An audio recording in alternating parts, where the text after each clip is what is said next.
Jobs aren't always an issue in an election campaign, and federal workers seem to be backing an unusual pick for president. He's the Republican candidate who is most anxious to cut government jobs, but he's second only to President Obama when it comes to campaign cash from government workers. Bloomberg's Megan Hughes is in Washington with more on this story. Megan, who are we talking about? Mark, we're talking about Ron Paul. It's really counterintuitive, but federal workers are some of his biggest fans. Now, keep in mind, this is the candidate who said he'd cut $1 trillion in his first year in office and promised to wipe out 5 government agencies. You think he would be the last candidate that workers in Washington would support. But if you take a look at the numbers, the first 3 quarters of this year, Paul raised $95,000 from federal employees. That's more than 4 times the $23,000 that they gave to Romney and the $19,000 that they gave to Perry.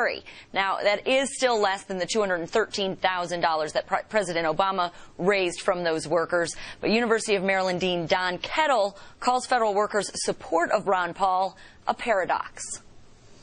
I think many federal employees, like most of the rest of us, believe that what we do is incredibly valuable.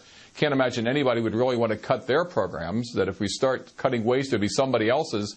And so I think federal employees, just like many, many Americans, are having a hard time coming to grips with the operating realities of what it's going to take to get this budget situation under control.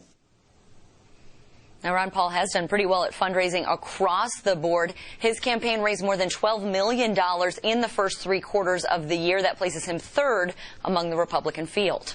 And Megan, I understand that Ron Paul has also done really well with federal contractors.